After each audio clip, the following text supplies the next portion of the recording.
அதிகாரம் 2 வசனம் 17 வரைக்கும் கர்த்தருடைய நியாய தீர்ப்பு, மக்களுடைய மனம் திரும்புதல். இதை மட்டும் எழுதிக்கங்க. Description of disaster and call to lament and repentance. கர்த்தருடைய தண்டனையும் மக்கள் என்ன பண்ணுங்க, மனம் திரும்புங்க, திரும்பி என்கிட்ட வாங்க அப்படின்ட்டு கர்த்தர் சொல்றாரு. வசனம் அதிகாரம் 1 அதிகாரம் 2 17 வரைக்கும். இது ரெண்டாவது எப்படி பிரியுதுன்னா, அதிகாரம் 2 வசனம் 18 27 வரைக்கும் அவருடைய அனாதி கிருபையும் அவருடைய ரிஸ்டோரேஷன் என்ன சொல்லுவாங்க தமிழ்ல? ரிடம்ஷன். ரீஸ்டோரேஷன் புதுப்பிக்கிறது. கரெக்ட். ரீஸ்டோரேஷன் புதுப்பிக்கிறதும் அவருடைய அனாதி அன்பும் நம்மளுடைய வாழ்க்கையை புதுப்பிக்கிறதுமா இருக்கிறது. அதை கருத்து சொல்றாரு. எதனா வாழ்க்கை மட்டும் கிடையாது, மக்களுடைய நிலங்களும் அவங்களுடைய ஆராதனையும் கர்த்தர். ரெஸ்டோரேஷன் புதுப்பிக்கிறது இல்ல, பழைய நிலைமைக்கு போறது. Go to previous state. அதான் கரெக்ட். ஆல்ரெடி நல்ல ஒரு ஸ்டேட்ல இருந்திருப்போம், அதை ரீஸ்டோர் பண்றாரு, புதுப்பிக்கிறது. அதான் பழசை வந்து புதுப்பிக்கிறார். அப்படிதானே ரினியூவல். பட் ரெஸ்டோரேஷன் ஆண்டவர் இழந்து போன எல்லாத்தையும் நம்ம ரெஸ்டோர் பண்ணி மறுசீரமைப்பு. கரெக்ட், எக்ஸாக்டான வேர்டு. ஓகே. இங்க என்னன்னா அதிகாரம் 2 வசனம் 18 27 மறுசீரமைக்கிறார். இவங்க என்னவா இழந்தாங்க? லேண்ட் இழந்தாங்க, விவசாயத்தை இழந்தாங்க, திராட்சை தோட்டத்தை இழந்தாங்க. இது எல்லாத்தையும் என்ன பண்றாரு? திரும்பி உங்களுக்கு தரப்போறேன், என் ஆலயத்துல ஆராதனை திரும்பி என்ன பண்ண போறேன்? சீரமைக்க போறேன் அப்படின்ற காரியத்தை அதிகாரம் 2 வசனம் 18 27 வரைக்கும் சொல்றாரு கர்த்தர்.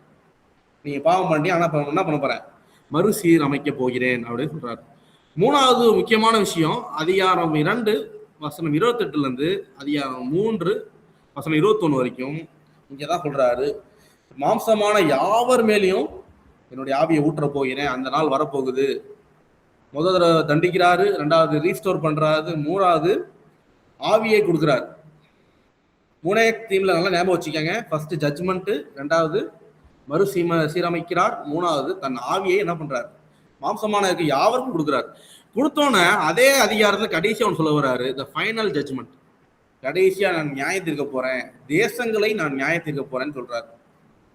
இப்படிதான் அந்த புஸ்தகம் அமைக்கப்பட்டிருக்கு. முதல் நியாய தீர்ப்பு இஸ்ரேலுக்கு நியாய தீர்ப்பு, 2வது கிருபையின் காலம், 3வது ஆவியானவர் கொடுக்குறாரு, 4வது தேசங்களை நியாய தீர்க்க போகிறார். இதை நல்லா கவனிச்சிங்கன்னு வச்சுக்கலாம், புதிய ஏற்பாடோட அநேகமா லைட்டா நல்லா ஒத்து வர மாதிரியே இருக்கும். நம்ம அதை கூட பார்ப்போம். சரி, ஓகே. சரிப்பா, இவ்வளவு நேரம் நீ பாவம் பண்ணாங்க சொன்னியே, அவங்க என்னதான் பாவம் பண்ணாங்க இன்னும் சொல்லலையே. யோவேலின் புஸ்தகத்துல கர்த்தர் அவங்க என்ன பாவம் பண்ணாங்கன்ட்டு கர்த்தரும் எழுதல, யோவேல் எழுதல. மக்கள் பாவம் பண்ணாங்க, எனக்கு பிரியமில்லாத செஞ்சாங்க அப்படின்ட்டு புஸ்தகம் பூரா எழுதிருக்கு. ஆனா மக்கள் என்ன பண்ணாங்கன்னு போடல. என்னதான் பாவம் பண்ணாங்க அப்படின்றத திட்டுவாரு. என்னுடைய முதல் அதிகாரத்துல வாசிச்சீங்கன்னா அவங்கள திட்டுவாரு, என்னுடைய ஆலயத்துல இனிமேல் பலிகள் நிக்குது, அதெல்லாம் நீங்க தான் காரணம்னு சொல்லுவார். தவிர்த்து மக்கள் என்ன பண்ணாங்கன்னு சொல்ல மாட்டார்.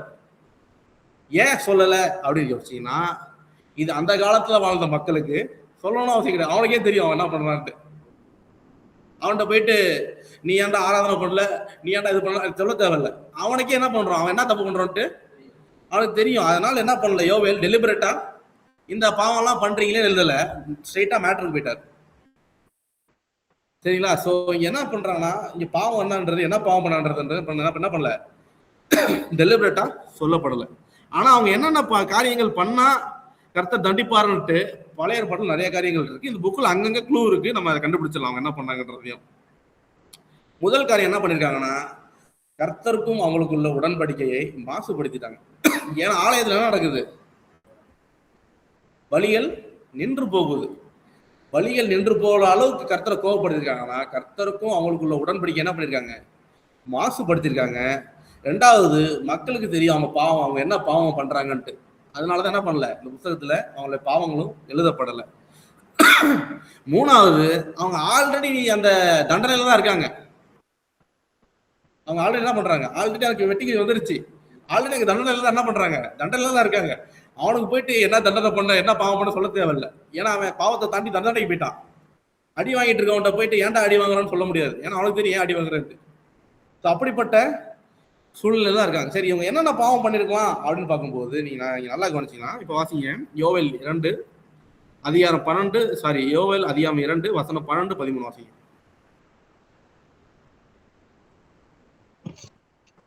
ஆதலால் நீங்கள் இப்பொழுதே உபவாசத்தோடும் அழுகையோடும் புலம்பலோடும் உங்கள் முழு இருதயத்தோடும் என்னிடத்தில் திரும்புங்கள் என்று கர்த்தர் சொல்லுகிறார். நீங்கள் உங்கள் வஸ்திரங்களை அல்ல, உங்கள் இருதயங்களை கிழித்து உங்கள் தேவனாகிய கர்த்தர் இடத்தில் திரும்புங்கள். அவர் இரக்கமும் மன உருக்கமும் நீடிய சாந்தம் மிகுந்த கிருபை உள்ளவர். அவர் தீங்குக்கு மனஸ்தாபப்படுகிறவருமாயிருக்கிறார். ஓகே, என்னன்னா நீங்க உங்க வஸ்திரத்தை கிழிக்க வேணாமா, உங்க இருதயத்தை கொடுங்கன்றாரு. அப்படின்னா இவன் வெளிப்புறமா பரிசுத்தமானதான் இருக்கான், வெளிப்புறமா ரிலீஜியஸா இருக்கான், வெளிப்புறமா யெகோவா தேவனை பின்பற்ற மாதிரியே இருக்கான். கிழிக்க வேணாம், வெளிப்புறம் கழிக்க வேணாம், வெளிப்புறம் பக்காவா இருக்க, உன் இருதயத்தை உள்ள நீ சரியில்லைப்பான்றாரு. they are outward, they are very religious, inward உள்ள கர்த்தரை பிரியப்படுத்தாத மக்களா இருக்காங்க. இது நம்ம காலத்துக்கு அதிகமா பொருந்தும். நல்ல பரிசுத்தவான் போல இருப்பாங்க, ஆனா உள்ள இன்னும் மனம் திரும்புதல் இல்லை. அதனால கர்த்தர் சொல்றாரு மனம் திரும்புங்கன்றாரு. ஏன்னா வெளியே என்ன பண்றான், யெகோவா தேவனுக்கு தேவை வேண்டிய பலியை செலுத்துறான், யெகோவா தேவனுக்கு காணிக்கை கொடுக்குறான், யெகோவா தேவனுக்கு செய்ய வேண்டிய எல்லா ரிச்சுவல்ஸும் செய்யறான். ஆனா இருதயமோ கர்த்தருக்கும் அவனுக்கு என்னவா இருக்கு? மாமா கொஞ்சம் மியூட் போடுங்க, போர் அடிச்சா சொல்லுங்க. ஓகே, என்ன வேற என்ன காரணங்களா இருக்கலாம்னா, இவங்க கர்த்தருக்கு ஏற்ற பலிகளை கொடுத்துடுறாங்க, கர்த்தர் கொடுக்க வேண்டிய எல்லா காணியும் கொடுத்துட்றாங்க.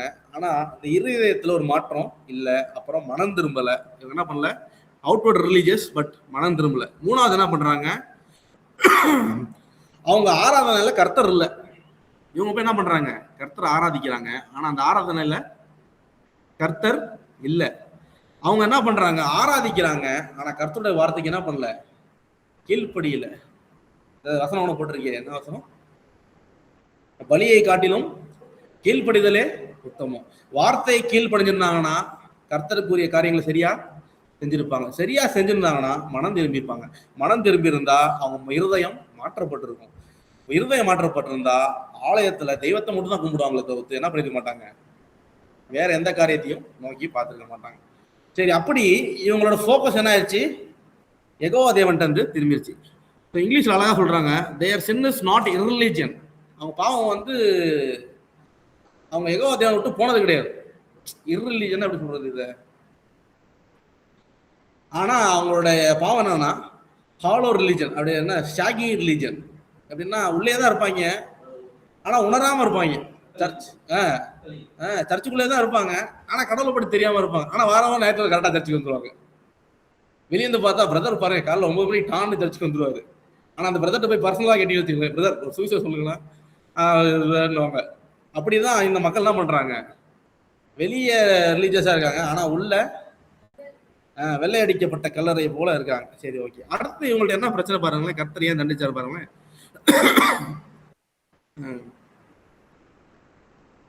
இவங்க கர்த்தர் கொடுத்த ஆசீர்வாதத்தை அபியூஸ் பண்ணாங்க, அதாவது தவறா பயன்படுத்தினாங்க. கர்த்தர் இவங்களுக்கு கொடுத்த ஆசீர்வாதத்தை என்ன பண்ணாங்களா, தவறா பயன்படுத்தினாங்க. Abuse of blessing. கர்த்தர் கொடுத்த நன்மைக்கு இவங்க நன்றி செலுத்தலை. இவங்க என்ன 3 காரியம் சொல்றேன். முதல் காரியம், கர்த்தர் கொடுத்த ஆசீர்வாதத்தை என்ன பண்ணாங்க, அசட்டை பண்ணாங்க. 2வது, கர்த்தர் எனக்கு கொடுத்த ஆசீர்வாதத்துக்கு என்ன பண்ணல, இவங்க நன்றி செலுத்தல. 3வது, இவங்க தன்னுடைய ஆவிக்குரிய வாழ்க்கையும் தன்னுடைய இந்த விவசாய வாழ்க்கையும் பிரிச்சுட்டாங்க, தனித்தனியா பிரிச்சுட்டாங்க. Economic life detached from government life, ரெண்டு என்ன பண்ணிருச்சு, பிரிஞ்சுட்டாங்க. ஸோ அதனாலதான் கர்த்தர் என்ன பண்றாரு பாருங்களேன். இவங்கள்ட்ட ஏன் கர்த்தரை பார்க்காம இவங்க என்ன பண்ணாங்க, ஏன் கோவப்படுறாரு அப்படின்னு பார்த்தீங்கன்னா, இவங்க என்னென்ன பண்ணாங்க பாருங்களேன். யோவேல் அதிகாரம் 1 வசனம் 10-12 வாசிங்க. யோவேல் அதிகாரம் 1 வசனம் 10-12.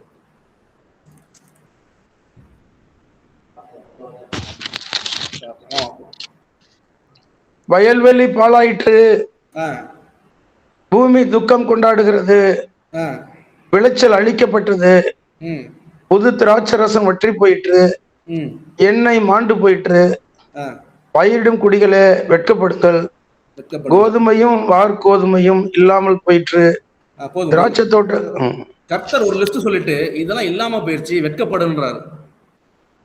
என்ன சொல்றாரு?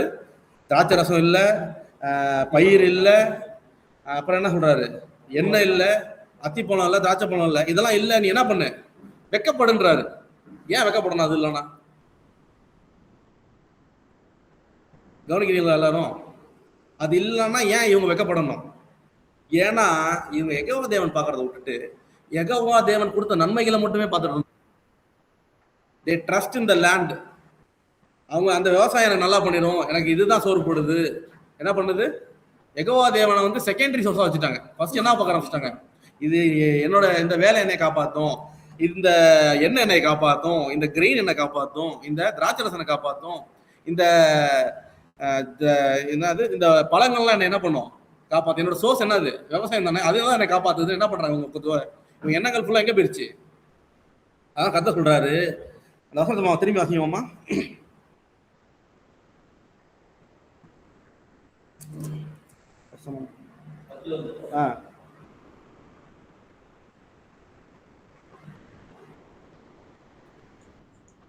வயல்வெளி பாழாயிற்று, பூமி துக்கம் கொண்டாடுகிறது, விளைச்சல் அழிக்கப்பட்டது, புதுராட்சம் வற்றி போயிற்று, எண்ணெய் மாண்டு போயிற்று, பயிரிடும் குடிகளே வெட்கப்படுங்கள், கோதுமையும் வார்கோதுமையும் இல்லாமல் போயிற்று, திராட்சை தோட்டக்காரரே அலறுங்கள், வயல்வெளியின் அறுப்பு அழிந்து போயிற்று.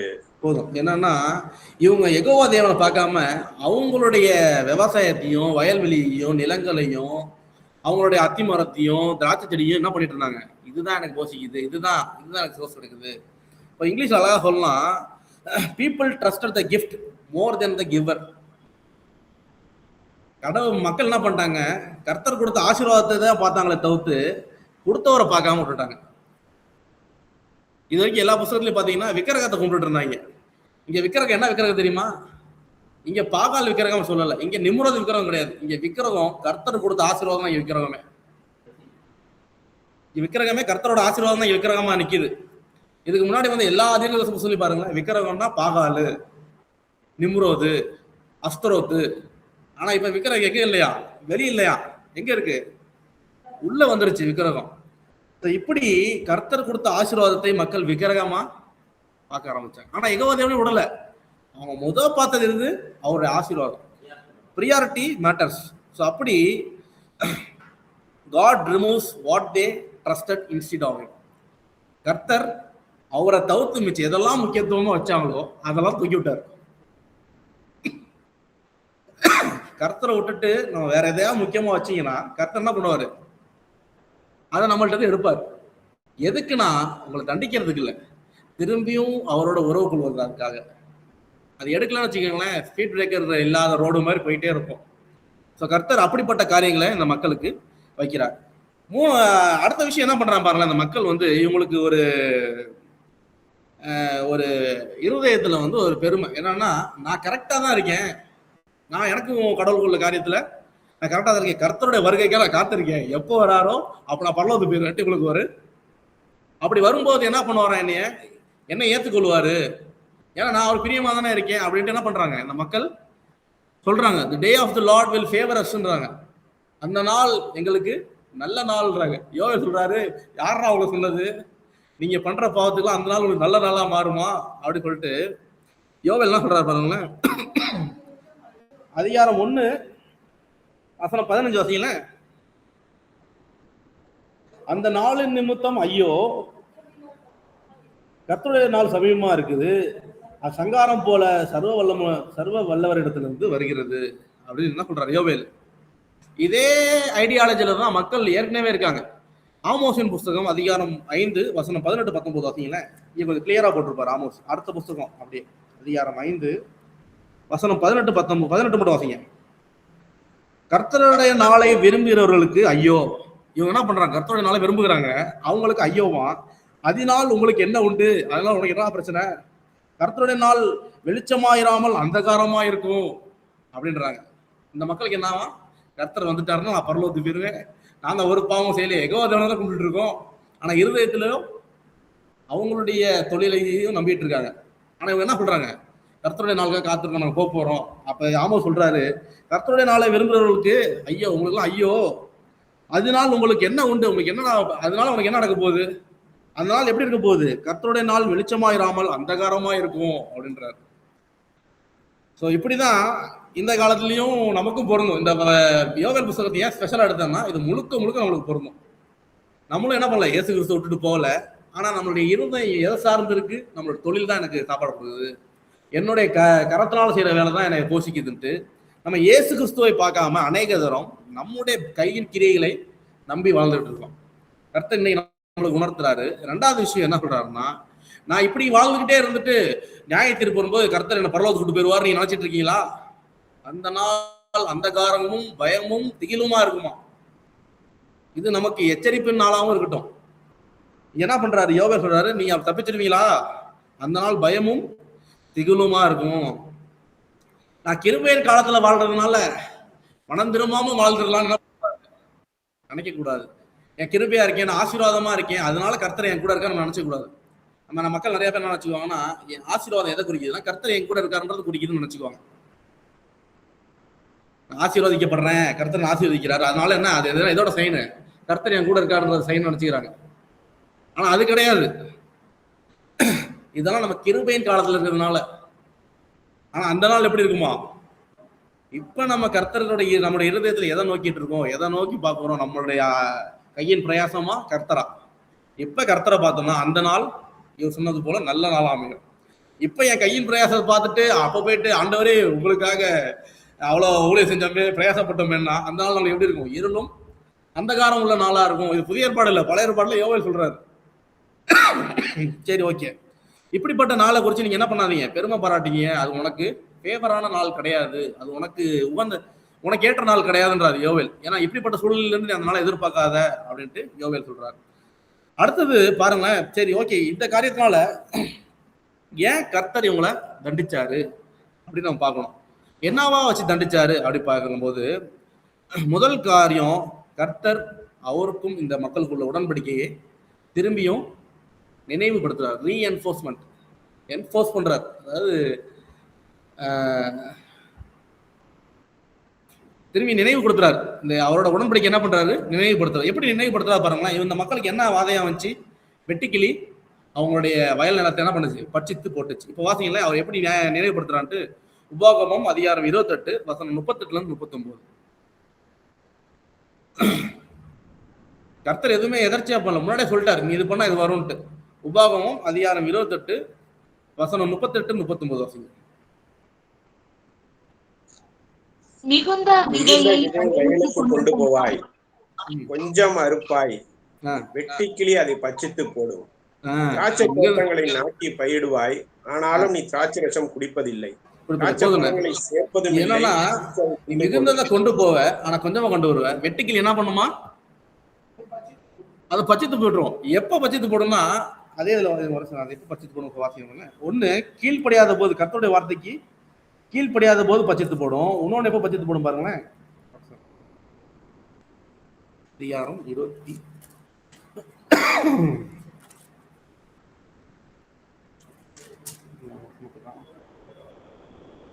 அதை வாசிச்சுட்டு லேவியாரமும் அதிகாரம் 26 எடுங்களேன். அப்படியே லேவியாரம் அதிகாரம் 26. கீழ்ப்படியாத போது கர்த்தர் என்ன சொல்லியிருக்காரு, வெட்டுக்கிளியை அனுப்பி என்ன பண்ணுவேன், பட்சித்து போடுவேன். அடுத்தது லேவியாரம் எடுங்களேன். லேவியாரமும் அதிகாரம் 26 வசனம்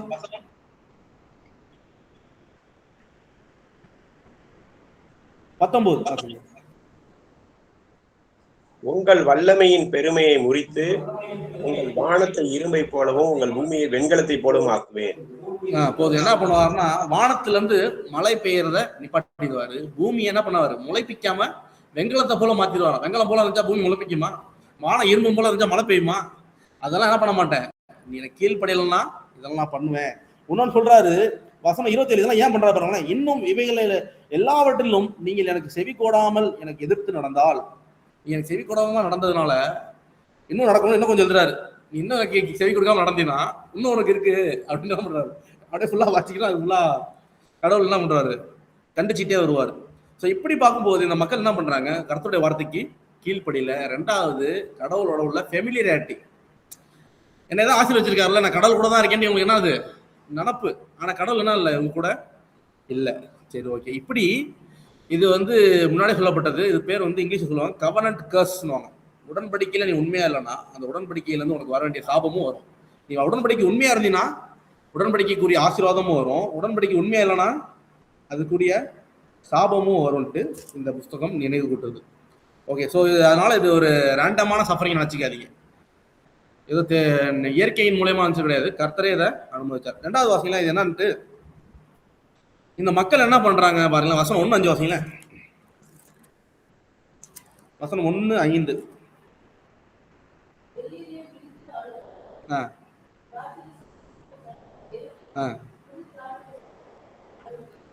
போதும். என்ன சொல்றாருன்னா இவங்க ஆவிக்குரிய வாழ்க்கையில மந்தமாயிட்டாங்க. ஆசீர்வாதமா இருக்காங்க. ஆசீர்வாத மக்கள் என்ன நினைக்கிறாங்க? கர்த்தர் எங்களை ஆசீர்வதிக்கிறாரு. கர்த்தர் எங்களுக்கு ஆசீர்வதிக்கணும். நாங்கள் கோயிலில் போயிட்டு என்ன பண்றோம்? என்ன உண்டியில காசு போட்டுறோம், பலி இட்டுறோம், எல்லாம் பண்ணிடுறோம். அதனால இவங்க என்ன செய்யறாங்க?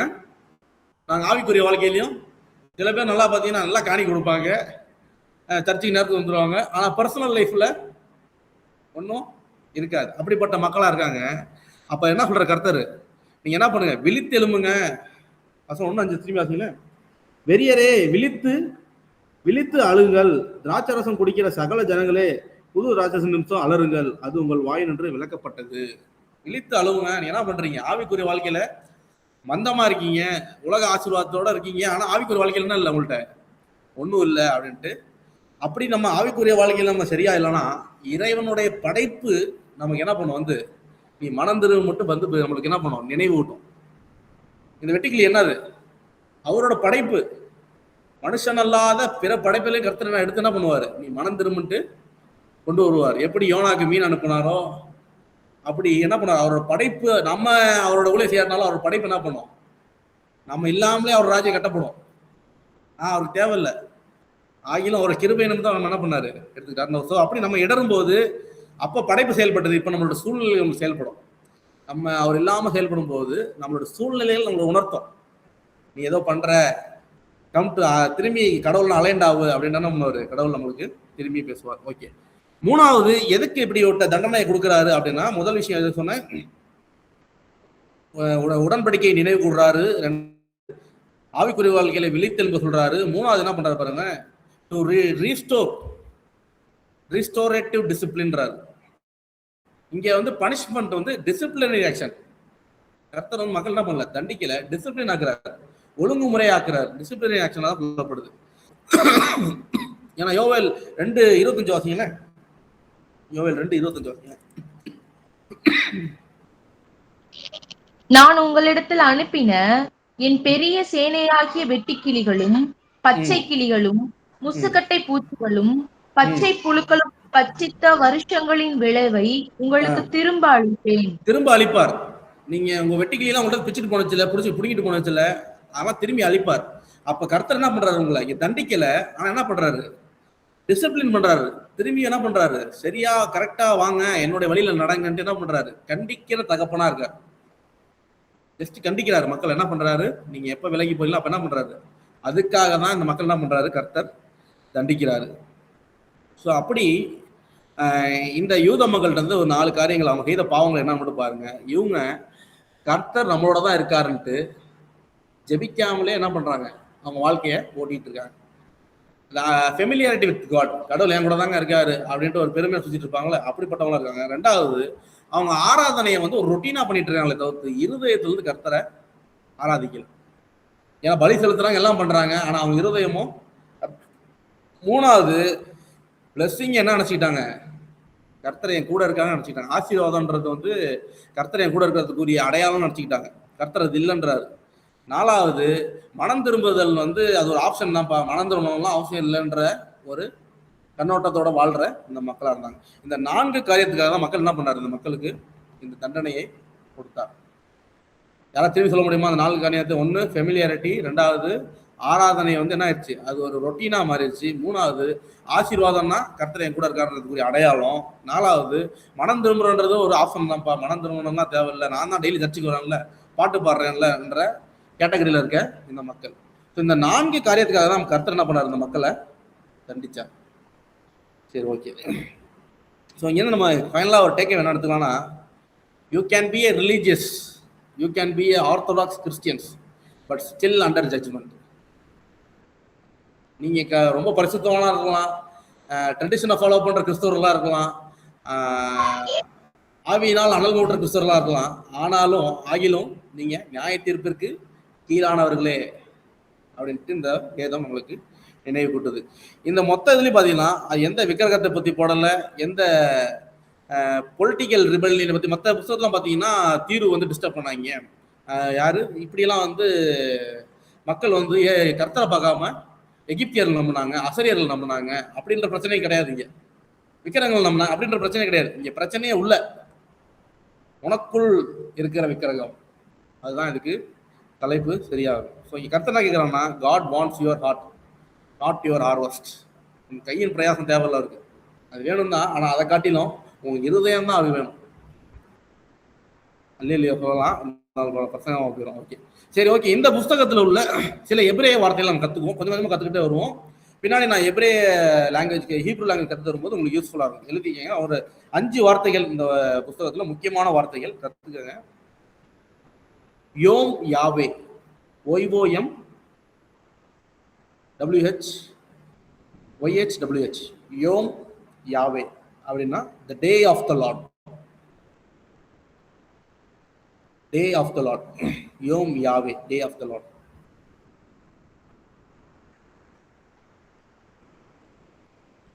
அடுத்த வார்த்தை என்ன பயன்படுத்தியிருக்கேன்னா சுப், SHUB, சுப் அப்படின்னா மனம் திரும்பு, ரிப்பன்ட், மனம் திரும்பு அப்படின்ட்டு பொருள்.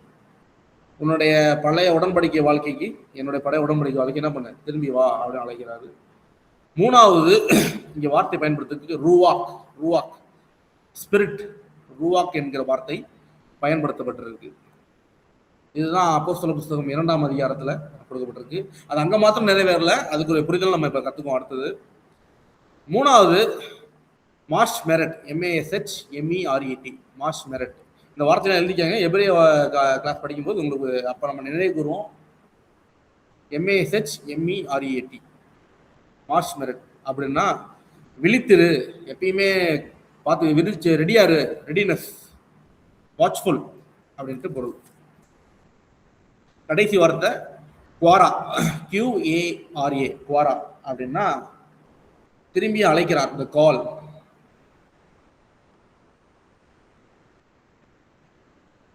சரிங்களா?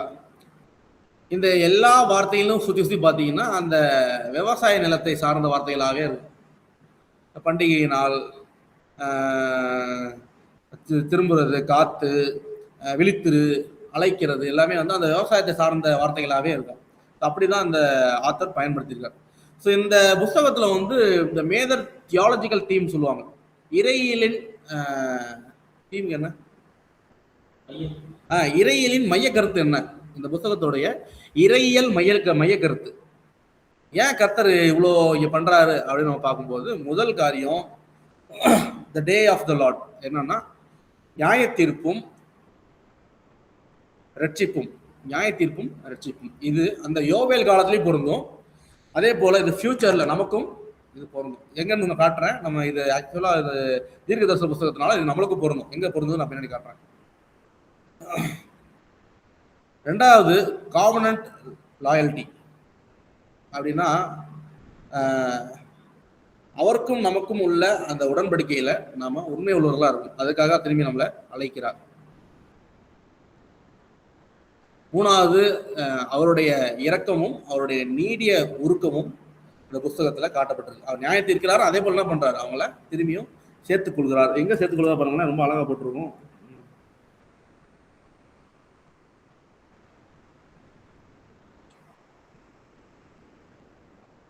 வசனம் 18 வாசிங்களே, 3வது அதிகாரம் வசனம் 18 வாசிங்களே.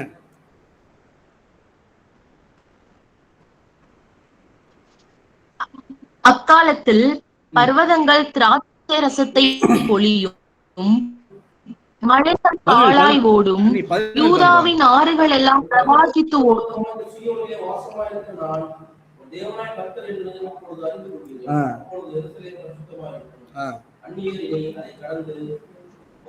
வசனம் 17. நீங்க என்ன பண்ணுங்க, திரும்பி என் ஜனமாயிருவீங்க. நம்ம என்ன இருப்போம், நீங்க என்னுடைய பரிசுத்த ஸ்தலத்துல வாசம் செய்வீங்க. அப்படி என்ன பண்றாரு, திரும்பி அவர் என்ன பண்றாரு, அந்த உறவை கர்த்தர் ஏற்படுது. இது எதனால பண்றாரு? அவருடைய கிருபை நிமித்தமும் மீடிய அன்பு நிமித்தமும் பண்றாரு. 4வது இந்த புஸ்தகத்துல என்ன கத்துக்கணும்னா, தியாலஜில அழகாட்டம் சொல்லுவாங்க, சொட்டீரியாலஜின்னு. சொட்டீரியாலஜி பின்னாடி நம்ம படிப்போம், ஜஸ்ட் எழுதுறதா எழுதிக்கங்க. சொட்டீரியாலஜி, ஸ்டடி அபவுட் ஸ்பிரிட் அப்படின்னு சொல்லுவாங்க. இங்க என்னன்னா, கர்த்தருடைய ஆவியானவர் எல்லார் மேலேயும் இறங்குவாரு என்ற ஒரு கான்செப்டை இந்த புஸ்தகம் என்ன பண்ணுது, தியாலஜில நம்ம சொல்லித்தருது. முதல் இது வந்து ராஜாக்களுக்கும் பெரிய பெரிய ஆளுங்களுக்கு தான் ஆவியான இறங்கிட்டு இருந்தாரு, இல்லை முக்கியமான காரியங்களுக்கு ஆவியான இறங்குவாரு. இங்க பாத்தீங்கன்னா எல்லா சிறுவர்கள் இருந்து பெரியவர்கள் வந்து வயது முதியோர்கள் வரைக்கும் எல்லார் மேலேயும் ஆவியான என்ன பண்ண போறாராம், இறங்க போறாருன்ற காரியத்தையும் இந்த புத்தகம் சொல்லுது. அதே போல இந்த புத்தகத்தை கடைசியான இந்த தியாலஜிக்கல் தீம் என்னன்னா, யூனிவர்சல் ஜட்ஜ்மெண்ட். கர்த்தர் இந்த பூமியை, இஸ்ரேல் இல்ல, இந்த அகில பூமியையும் என்ன பண்ண போறாராம், நியாயம் தீர்க்க திரும்பி வருவார் அப்படின்ற கான்செப்டும் இந்த புத்தகத்துல போட்டிருக்கு. அகில பூமியையும் கர்த்தர் நியாயம் தீர்க்க வருவார்.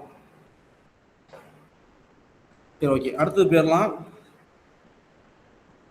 இந்த புஸ்தகத்துல இருந்து தான் பேதுரு வந்து தன்னுடைய அப்போஸ்தல புஸ்தகம் 2ஆம் அதிகாரத்துல இதே வசனத்தை எக்ஸாக்டா சொல்லுவார். யோவேல் அதிகாரம் 2 வசனம் 22 வந்து அங்க நடக்கும். இங்க சொல்லப்பட்ட காரியங்கள் அப்போஸ்தல புஸ்தகம் 2ஆம் அதிகாரத்துல எல்லாம் என்ன பண்றாங்க, மேல் வீட்டு அறையில ஆவியான எல்லாரும் மேலே இறங்குறாரு. கொர்நேலியா வீட்டுல இறங்குறாரு. எல்லாருக்கும் என்ன பண்றாரு, சிறுவர்கள், கொர்நேலியா வீட்டுல சின்ன பிள்ளைல இருந்து பெரிய பிள்ளை வரைக்கும் வந்திருப்பாங்க, வயதானவர்கள் இருந்து சிறியவர்கள் இருந்து எல்லாருமே என்ன பண்றாரு, ஆவியானவர் இறங்கினார். ஸோ அப்படி இது புதிய ஏற்பாட்டுல அப்போஸ்தல புஸ்தகத்திலையும் நிறைவேறுது. அதே போல ரோமர் 10 போட்டிருக்கு, அந்த நாள்ல எல்லாரும் கர்த்தருடைய நாமத்தை சொல்லி அழைப்பார்கள் அப்படின்னு போட்டிருக்கு. ஸோ இதெல்லாம் வந்து இந்த யோவேல் புஸ்தகத்துல தீர்க்க தரிசனமா போட்டிருக்கு.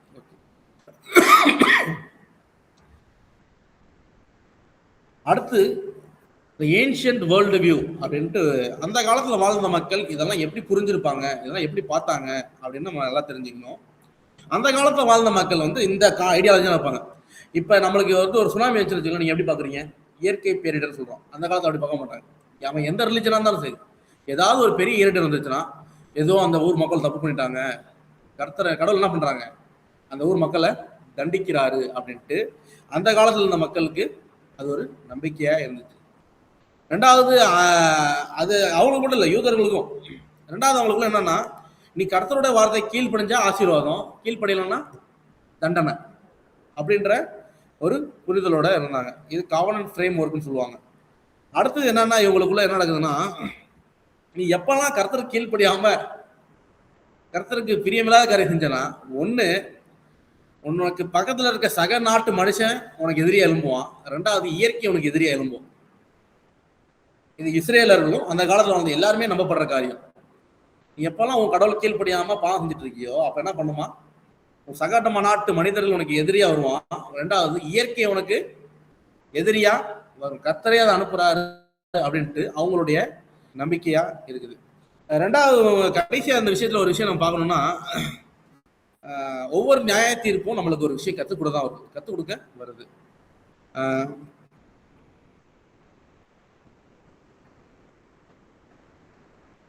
சரி, ஓகே, நம்ம எப்பெல்லாம் கர்த்தருடைய வார்த்தை கீழ்ப்படியாம போறோமோ, அப்ப ஆதியாகமம் 1 இருக்குல்ல, அது ரிவர்ஸ் ஆர்டர்ல நம்ம நடக்கும். கர்த்தர் இது நல்லது என்று கண்டார்ல, அது அன்னைக்கு நல்லதா இருக்காது. எப்ப நம்ம கடவுள் கீழ்ப்படியா என்ன நடக்கும், ஆதியாகமம் 1 ரிவர்ஸ்ல போயிட்டு இருக்கோம். கர்த்தர் இது நல்லது என்று கண்டார், இது நல்லது. அன்றைக்கு நம்மளுக்கு ஒண்ணுமே எல்லாமே கெட்டதாக தான் நடக்கும். ஸோ அதை கூட இங்க ஸ்காலர்ஸ் சொல்றாங்க. நாங்கள் ஜோக்கா சொல்றேன், ஆனா ஸ்காலர்லி வியூ சொல்றாங்க இதை. ஓகே, இந்த மோஸ்ட் மிஸ் அண்டர்ஸ்டுட் பேசேஜ் அதான் வாசிக்க போறோம். யோவேல் 2 அதிகாரம் 2 வசனம் 28 32. அதை மட்டும் வாசிங்க, அது நான் எங்க நடந்துச்சு நான் சொல்றேன். யோவேல் அதிகாரம் 2 வசனம் 28 32. அதற்கு பின்பு நான் மாம்சமான யாவர் மேலும் என் ஆவியை ஊற்றுவேன். அப்பொழுது உங்கள் குமாரரும் உங்கள் குமாரத்திகளும் தீர்க்க தரிசனம் சொல்லுவார்கள். உங்கள் மூப்பர் சொப்பனங்களையும் உங்கள் வாலிபர் தரிசனங்களையும் காண்பார்கள். ஊழியக்காரர் மேலும் ஊழியக்காரிகள் மேலும் அந்நாட்களிலே என் ஆவியை ஊற்றுவேன். வானத்திலும் பூமியிலும் இரத்தம், அக்கினி, புகை ஸ்தம்பங்களாகிய அதிசயங்களை காட்டுவேன்.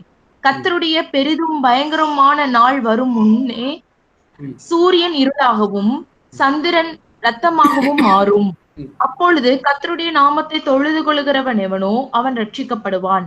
கர்த்தர் சொன்னபடி சியோன் பர்வதத்திலும் எருசலேமிலும் கர்த்தர் வரவழைக்கும் மீதியாய் இருப்பவர்களிடத்தில் ரட்சிப்பு உண்டாயிருக்கும். 32 வரையும் வாசிச்சீங்களா நீ? ஆஹ் ஓகே ஓகே, தேங்க்யூ. சரி, ஓகே. எப்பயுமே நம்ம பைபிள் காலேஜில் படிக்கிறதுனால ஒரு விஷயம் நல்லா தெரிஞ்சுக்கணும். வேதத்தில் ஒரு காரியம் எழுதப்பட்டிருக்குன்னா அந்த காலத்தில் வாழ்ந்தாங்கல்ல, அவங்க தான் ஃபர்ஸ்ட் ஆடியன்ஸ். இப்போ எக்ஸாம்பிளுக்கு நான் வந்து பிரதர் தினேஷ்ட சொல்கிறேன். நான் என்ன சொல்கிறேன், பிரதர் திருச்சி இந்த மாதிரி பிரச்சனையாக இருக்குது பிரதர் அப்படி சொல்கிறேன். உடனே பிரதர் என்ன பண்ணுறாரு, திருச்சி பற்றி எழுதுறாரு. இந்த மாதிரி சாம்கிழமை சொன்னார், திருச்சியில் இவ்வளோ பிரச்சனை, அதெல்லாம் அப்படி எழுதினார். இப்போ இந்த பிரச்சனை யாருக்கு புரியும் ஃபர்ஸ்ட்? நல்லா தினேஷ் பிரதருக்கு தான் ஃபர்ஸ்ட் புரியும், அப்புறம் திருச்சி மக்களுக்கு புரியும். இப்போ நம்மளுக்கு அப்புறம் ஒரு 500 வருஷத்துக்கு அப்புறம் ஒருத்தர் வரான், வந்துட்டு அந்த வசனம் அவனுக்கு பொருந்துற மாதிரி இருக்கு. ஆனால் இது முதல் யாருக்கு ஃபர்ஸ்ட் எழுதப்பட்டது? ஸோ அப்படி இது முதல் வந்து என்ன பண்ணுச்சு, அங்க நடந்துச்சு. அதுக்கப்புறம் என்ன பண்ண போகுது, நமக்கும் நடக்கும், நடக்க போகுது. அதனாலதான் இது தீர்க்க தரிசன புஸ்தகமா இருக்கு. இங்க என்ன சொல்றாங்கன்னா ஸ்காலர்ஸ், இது முழுக்க முழுக்க அப்போஸ்தல கால புக் ஆஃப் ஆக்ட்ஸ் சாப்டர் 2ல தான் நிறைவேறுச்சு. ஆனா இது எங்க எப்படி முன்னாடி இந்த மக்கள்கிட்ட நிறைவேறுச்சுன்னா, மக்கள் திரும்பியும் கடவுளோடு இணைகிறாங்கல்ல, அதுதான் சொல்றாங்க. கர்த்தர் தன்னுடைய ஆவியை அவங்களுக்கு கொடுத்தாராம். அது வரைக்கும் என்ன பண்ணல, அவங்க வந்து சர்ச்சுக்கு வந்தாங்க, ஆனா கர்த்தரோட ஆவி என்ன இல்லை, அவங்கள்ட்ட இல்லை, அவங்க இருதயத்துல விட்டுறாரு. அப்படின்னா என்ன, முன்னாடி மாஸ்டர்ல கொஞ்சம் முன்னாடி மக்கள் என்ன பண்ணாங்க, பலி செலுத்தினாங்க, சர்ச்சுக்கு வந்தாங்க, ஆனா அவங்களுக்கு கடவுளுக்குள்ள உறவும் கடவுளுடைய ஆவி அவங்களுக்குள்ள என்ன இல்லை இல்லை, அதை புதுப்பிக்கிறாரு அப்படின்ட்டு சொல்றாங்க. புரியுதா பிரதர்? ஓகே, புரியும் நினைக்கிறேன். ஓகே, எதுவும் இல்லை, சிம்பிளா என்னன்னா, அவங்க இழந்ததை திரும்பி கர்த்தர் அவங்களுக்கு புதுப்பிக்கிறார், புதிய ஆவியை கொடுக்குறார், புதிய ஆசீர்வாதத்தை கொடுக்குறாரு அப்படின்ட்டு அந்த மக்களுக்கு அது அங்க இருக்கு. இதோட முழுமையான நிலையை நிறைவேறுதல் வந்து பெந்தகோஸ்தே நாள்ல தான் கர்த்தர் அவருடைய ஆவியை ஊட்டுனாரு. எல்லாரும் என்ன பண்ணாங்க, வரங்கள்னால, அபிஷேகத்தினால தீர்க்க தரிசனம் சொன்னாங்க. ஸோ இதுக்கு 2 மீனிங் இருக்கு. அடுத்த வசனம் பாத்தீங்களா, யோவேல் அதிகாரம் 3 வாசிங்களா. யோவேல் அதிகாரம் 3, அதுல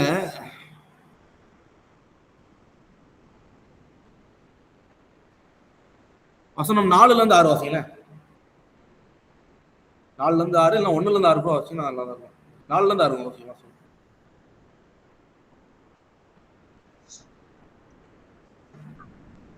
தீருவே சீதோனே, பெலிஸ்தியாவின் சகல எல்லைகளே, உங்களுக்கும் எனக்கும் என்ன, இப்படி எனக்கு சரி கட்டுகிறீர்களோ, இப்படி எனக்கு சரி கட்டுவீர்களாகில் நான் தாமதமின்றி அதி சீக்கிரமாய் நீங்கள் சரி கட்டுகிறதை உங்கள் தலையின் மேல் திரும்பும்படி செய்வேன்.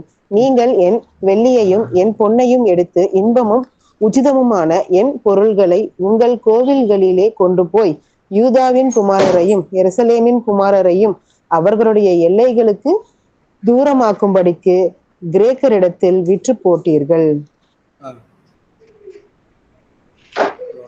இதோ நீங்கள் அவர்களை விற்று போட்டு அவ்விடத்தில் இருந்து நான் அவர்களை எழும்பி வர பண்ணி நீங்கள் சரி கட்டினதை உங்கள் தலையின் மேல் திரும்பும்படி செய்து உங்கள் குமாரரையும் உங்கள் குமாரித்துகளையும் யூதா புத்திரரின் கையிலே விற்பேன்.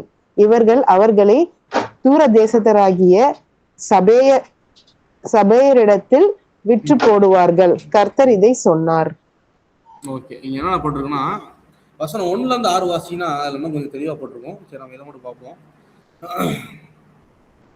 இது வந்து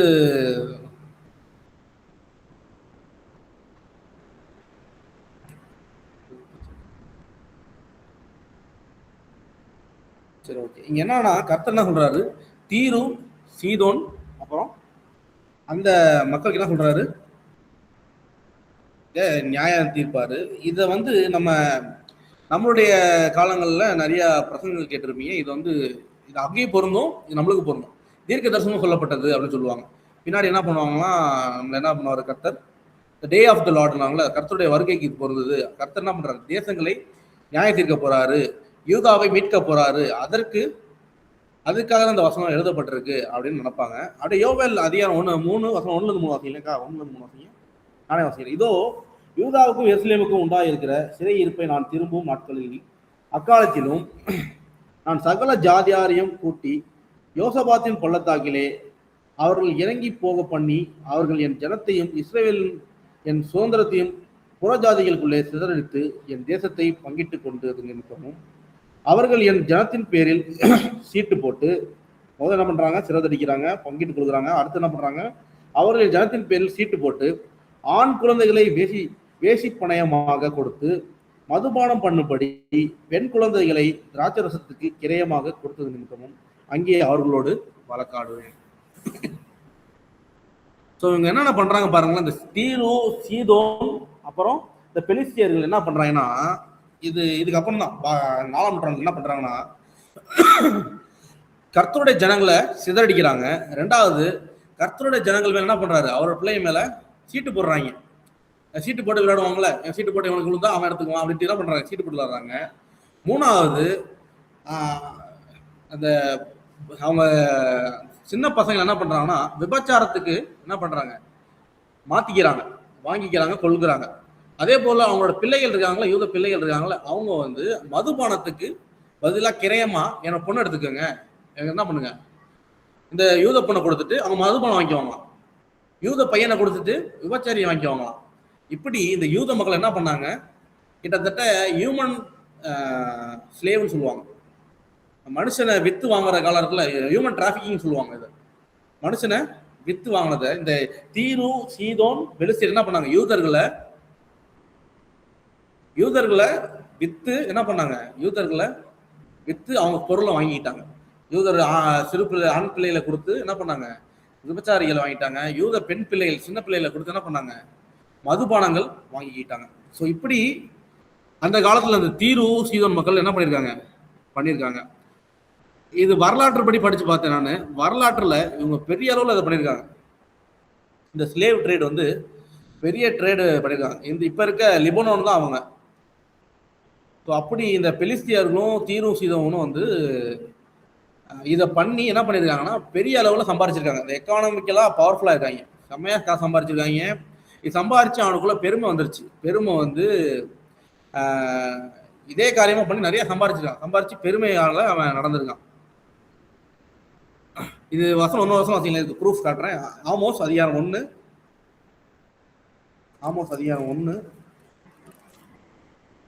வசனம் 6ல இருந்து 9 வாசிங்களேன்.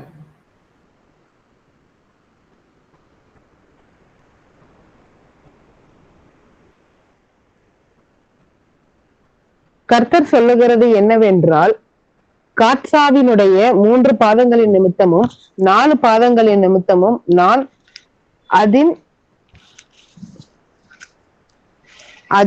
ஆக்கினையை திருப்ப மாட்டேன்.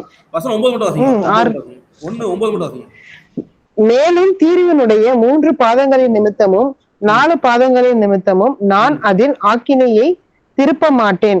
அவர்கள் சகோதரரின் உடன்படிக்கையை நினையாமல் சிறைப்பட்டவர்களை முழுதும் ஏதோமியர் கையில் ஒப்பித்தார்களே. இவங்க என்ன பண்ணாங்கன்னா, இவங்க ஆக்சுவலா வந்து இந்த யூதர்களோட நெய்பர் கண்ட்ரி ஃப்ரெண்ட்ஸா தான் இருந்தவங்க.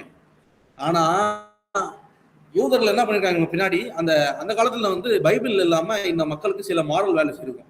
என்னன்னா, மொத்த ஊரையும் அழிக்கக்கூடாது, அப்புறம் குடும்பமா அழிச்சிடக்கூடாது அப்படின்ட்டு சில மாரல் வேல்யூஸ் அந்த காலத்துல இருந்திருக்கு. இந்த ராஜாக்களுக்குள்ள இருக்க ஒரு பேச்சுவார்த்தை, அதெல்லாம் இவங்க மீறினாங்களாம். தீரு சீதர் என்ன பண்ணாங்கன்னா மீறி யூதர்களை விரட்டி அடிச்சிருக்காங்க. குடும்பத்தோட போய் வித்துருக்காங்க, குடும்பத்தோட அவங்கள போய் நாசக்காடா பண்ணிருக்காங்க. ஸோ இப்படி இவங்க என்ன பண்ணிருக்காங்க, இந்த தீருவும் சீதோனும் பெலிஸ்தியர்களும் பண்ணியிருக்காங்க. வசனம் 3-5 பார்த்தீங்கன்னா, அவங்க எருசலேம்ல உள்ள வெள்ளியும் பொன்னையும் திருடிட்டு போய் என்ன பண்றாங்க, அவங்களுடைய ஆலயத்துல வச்சிருக்காங்க. ஸோ இது எதை குறிக்குதுன்னா, பொலிட்டிக்கல் வயலன்ஸும் பண்ணியிருக்காங்க, எக்கானாமிக்கலா மனுஷன் அதுவும் பண்ணியிருக்காங்க. மூணாவது, யெகோவா தேவனே என்ன பண்ணியிருக்காங்க, ஹியூமிலியேட் பண்ணியிருக்காங்க, தரம் தாழ்ந்து நடந்திருக்காங்க. ஸோ இப்படி இந்த தீரு சீதோனியர்கள் பண்ணியிருக்காங்க. உங்களுக்கு டவுட்டா இருந்துச்சுன்னா கூகுளில் போய் சர்ச் பண்ணி பாருங்க, இந்த தீரு மேஜர் ஸ்லேவ் ட்ரேட்ஸ் போட்டு பாருங்க, நிறைய ஹிஸ்ட்ரி உங்களுக்கு கிடைக்கும், நீங்க படிச்சு பார்க்கலாம். ஸோ இப்படி இவங்க போய் இந்த கிரேக்கர்கள்ட்ட எல்லாம் வித்துருக்காங்க. முன்னாடி வருஷம்ல கிரேக்கர்கள்ட்ட போய் வித்தாங்க அப்படின்ட்டு.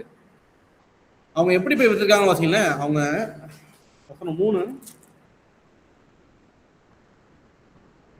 3:6 வாசிங்களேன், அதிகாரம் 3:6 வாசிங்களேன்.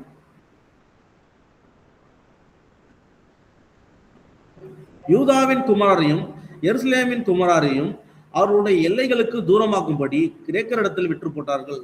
என்னன்னா எல்லை மீறி அவன் திருப்பி வரவே முடியாது, அவன் வேற இடத்துல போய் என்ன பண்ணிடுறாங்க, போய் வித்துட்டு வந்துடுறாங்க.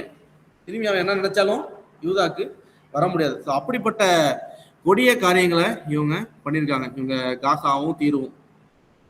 ஸோ இது வந்து அந்த காலத்துல இருந்த இந்த ஈஸ்டர்ன் கல்ச்சருக்கே இது வந்து ஒரு மாரல் வேல்யூஸ், அவங்களுக்குள்ள மாரல் வேல்யூஸே இவங்க எடுத்துக்கிட்டாங்க. அதனாலதான் கர்த்தர் இப்ப என்ன சொல்றாரு பாருங்களேன், இவங்க இவ்வளவு பண்ணதுக்கு அப்புறம் அவங்க பிள்ளைகளை என்ன பண்ணாங்க, விபச்சாரத்துக்கு அனுப்புனாங்க, மதுபானத்துக்கு வித்தாங்க. அப்புறம் என்ன பண்றாங்க, போய் ஊருக்கு எட்டாத இடத்துல போய் என்ன பண்றாங்க, யூதர்களை போய் விட்டுட்டு வந்துருக்காங்க. இப்படி யூதர்கள் துன்பப்படுறதுனால கர்த்தர் தான் சொல்ற பாருங்க, யோவேல் 3:4 வாசிங்க. இப்ப வாசிங்க 3:4, இப்பதான் அர்த்தம் புரியும் உங்களுக்கு.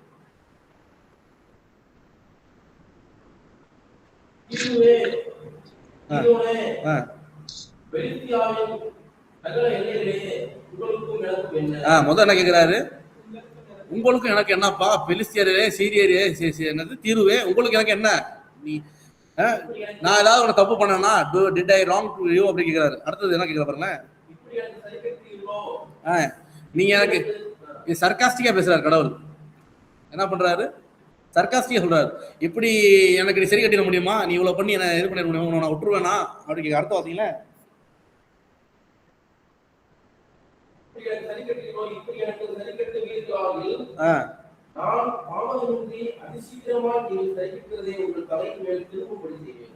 அவர் தாமதமின்றி என்ன பண்ணுவாராம், திரும்பியும் அவங்க சரி பண்ணுவார், சரி பண்ணுவேன்னு சொல்லிருக்காரு. இங்கிலீஷ் அழகப்பட்டுக்கு did I wrong you, did Judah harm you, யூதா உனக்கு ஏதாவது பண்ணானா, நீ இப்ப இதுதான் நீ உன்னுடைய உறவுக்கு பண்ற நன்மையா அப்படி கேட்கிறார். நீ யூதா கூட தானே உறவா இருந்தா, ஏன் நீ இப்படி பண்ற அப்படின்ட்டு கர்த்தர் கேட்கிறார். ஸோ இப்படி எல்லாம் கேட்டதுக்கு அப்புறம் நீ செஞ்ச எல்லாத்துக்கும் நான் என்ன பண்ண போற, திரும்பியும் நான் செய்ய போறேன் அப்படின்னு சொல்றாரு. ஸோ இது நம்ம நிறைய பேர் இந்த பேக்ரவுண்ட் ஸ்டோரி புரியாம வாசிக்கும் போது நம்ம என்ன நினைப்போம்னா, இது வந்து பின்னாடி நடக்க போற காரியங்கள், கர்த்தர் எல்லா தேசத்தையும் என்ன பண்ண போறாரு, நியாய தீர்க்க போறாருன்னு நினைப்போம். ஆனா இது வரலாற்றின்படி அது அங்க நடந்தது. ரெண்டாவது யோவேல் காலத்துல நடந்துச்சு. இது என்ன பண்ணும், பிற்காலத்துல எந்த ராஜ்யங்கள்லாம் நியாயம் இல்லாம இருக்கோ அந்த ராஜ்யங்களுக்கு இது என்ன நடக்கும், கர்த்தர் சரி கட்டுவார். இது எங்க நிறைவேறிச்சுன்னு பாக்குறேன். நம்ம பைபிள் வாசிச்சிட்டோம், இது வரலாறுல எங்க நிறைவேறிச்சு மட்டும் சொல்றேன், கவனிச்சுக்கோங்க. இது எங்க நடந்திருக்குன்னா, 400ஆம் நூற்றாண்டுல சொன்னேன். இது எங்க நடந்திருக்குன்னா, இந்த தீரும் சீதோனும் 3ஆம் நூற்றாண்டுல ரொம்ப ஃபேமஸ். எதுக்குன்னா, வரலாறுல போய் வாட்சி பாருங்க, ரொம்ப ஃபேமஸ். எதுக்குன்னா, ஸ்லேவ் ட்ரேடுக்கு, ஹியூமன் டிராபிகிங்க்கு ரொம்ப ஃபேமஸ் இவங்க. 3ஆம் நூற்றாண்டுல இவங்க ரொம்ப ஃபேமஸ். மனுஷர்களை உயிரோட பிடிச்சிட்டு போய் அவங்க வைப்பாங்க, மனுஷர்களுடைய பாகங்களை வைப்பாங்க. அப்படி ஹியூமன் டிராபிகிங் இவங்க பண்ற ஆளுங்க. இவங்க அதிக தரம் அவங்க என்ன பண்ணுவாங்கன்னா, இந்த மாதிரி இவங்க நிறைய பண்ணிட்டு இருக்கும்போது கர்த்தர் என்ன சொன்னாரு, தீருவே சீதோனே உன்னை என்ன பண்ணுவேன், உன்னை அடிச்சு ஒழிச்சிருவேன்டாருனார்ல. 332ஆவது ஆண்டு அலெக்சாண்டர் த கிரேட் தீருவி சீதோனி செதற விட்டாங்க, அடிச்சு. கர்த்தருடைய வார்த்தை என்ன பண்ணுறீங்க, சொன்னது மட்டும் இல்லாம கர்த்தர் என்ன சொல்றாரு, உன்னுடைய சந்ததியில இருக்கவங்களை நான் என்ன பண்ணுவேன், நீ எப்படி யூதேயர்களை விற்று போட்டில்ல, அதே போல உன்னுடைய மகள் நான் என்ன பண்ணுவேன், விற்று போடுவேன்னு சொன்னார்ல. அந்த வசந்த வாசிங்களா, இதோ நீங்கள் அவர்களை விற்று போட்டது.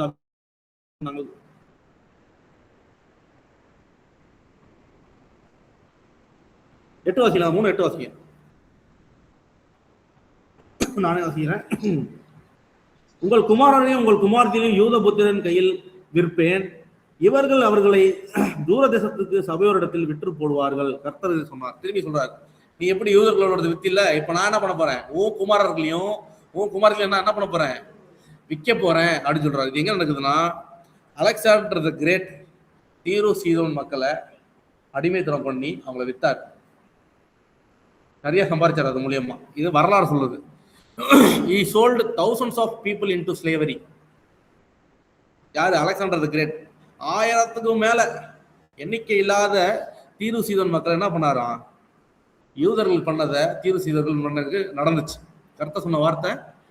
ரெண்டாவது பெலிஸ்தர்கள் என்னாச்சு, பெலிஸ்தர்கள் என்ன பண்ணிருக்காரு, பெலிஸ்தர்களே என்ன பண்ண, உனக்கு ஒண்ணுமே இல்லாம ஆக்கிறேன்னு சொன்னார்ல, பெலிஸ்தர்கள் ஒண்ணுமே இல்லாம ஆயிரவாங்க. கர்த்தர் சொன்ன வார்த்தையின்படி இந்த பெலிஸ்தர்களுக்கும் பெலிஸ்தர்களை வந்து சுக்கா உடைச்சது யாரு தெரியுமா, மொதல் பாபிலோனு, அப்புறம் கொஞ்சம் பெலிஸ்தர்கள் மிஞ்சி வந்துட்டாங்க. அந்த பெலிஸ்தர்களை யார் அடிச்சாருன்னா அந்த மெக்கபீர்கள் நம்ம படிச்சோம், நம்ம மெக்கபீர்கள் அவங்க தான் அடிச்சு முடிச்சு விட்டுருக்காங்க பெலிஸ்தியர்கள். பெலிஸ்தியர்ன்ற இப்படி ஒரு ஊரே கிடையாது இப்ப தெரியுமா? பெலிஸ்தியர்கள் ஒருத்தர் அழிஞ்சிட்டாங்க, அப்படி ஒரு கூட்டமே அதில் கிடையாது. இப்ப பிலிஸ்டைன்ஸ் அது வேற, இந்த பெலிஸ்தியர்கள் இப்போ ஒரு கூட்டமே அப்படி கிடையாது. அந்த என்ன பண்றாரு, பேரே கருத்து என்ன பண்றாரு, இங்க சொன்னதுபடி என்ன பண்றாரு, செஞ்சு முடிச்சிட்டாரு. அதே போல அப்புறம் பாபிலோனுக்கு அப்புறம் என்ன பண்ணாரு, கர்த்தர் மக்களை திரும்பியும் கட்டினார். இது அங்க ஃபர்ஸ்ட் நான் சொன்னல முதல் அவங்களுக்கு. அப்புறம் இது இப்ப சமகாலத்துக்கு போட்டோம்னா கர்த்தர் இப்போ உள்ள தேசங்களையும் என்ன பண்ணுவாரு, யாரெல்லாம் கிறிஸ்தவர்ல துன்புறுத்துறாங்களோ அவங்களுக்கு இது என்ன பண்ணுவோம், இது பொருந்தும். புரியுதா பிரதர்? அதே போல நம்மளுக்கு நித்திய நாடாகிய பரலோகத்துக்கும் இது பொருந்தும். ரெண்டுமே இதுக்கு பொருந்தும். இது நம்மளுக்கும் பொருந்தும், அவங்களுக்கும் பொருந்தும். ஏன்னா யோவேல் 3:18 வாசிங்கள, இதெல்லாம் செஞ்சதுக்கு அப்புறம் கர்த்தர் என்ன சொல்றாரு பாருங்களேன். யோவேல் 3:18 வாசிங்க.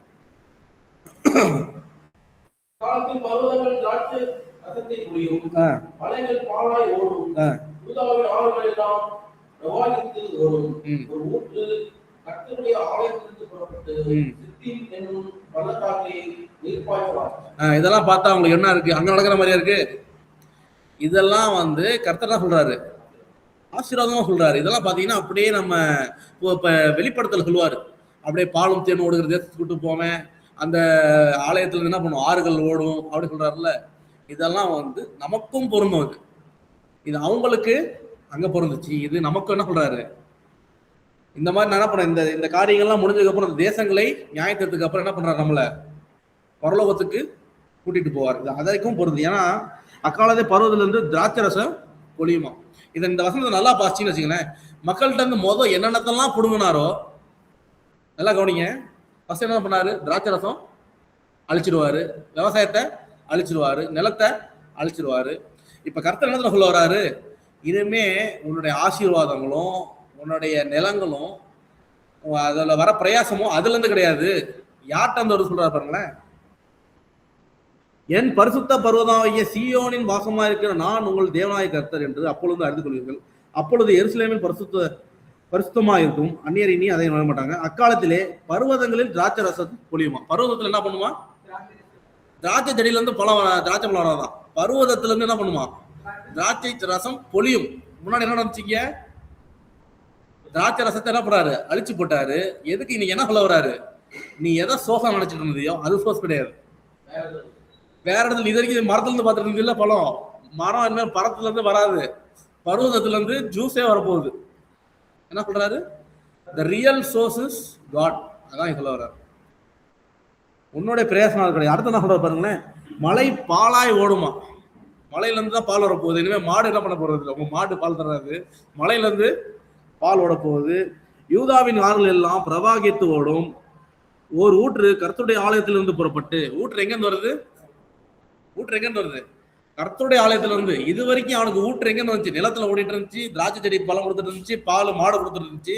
கர்த்தர் என்ன சொல்றாரு, இனிமே அது தராது, நானே அதை உங்களுக்கு கொடுக்கிற தேவனா இருக்கிறேன்.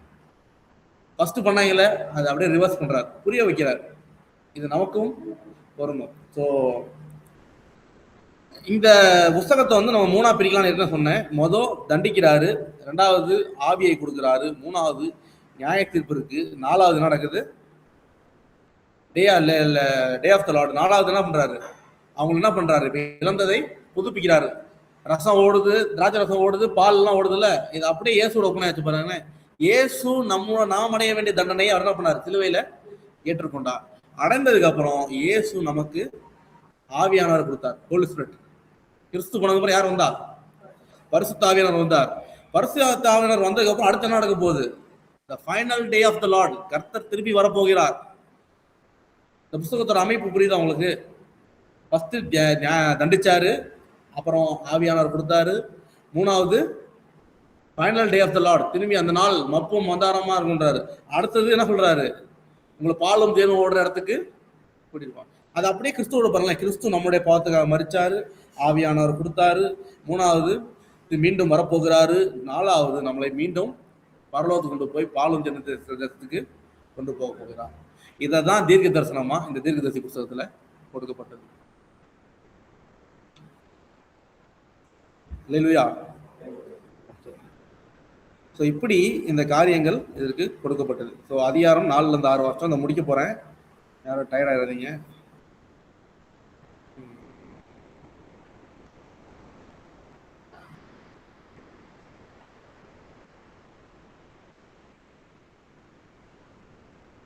அதிகாரம் 7:1 பாத்தீங்கன்னா கர்த்தர் சொல்றாரு, என்னுடைய வெள்ளியையும் என்னுடைய தங்கத்தையும் என் மக்களையும் அப்படின்னா, நீ யூதாவை அடிச்சானா யார் அடிக்கிற மாதிரி?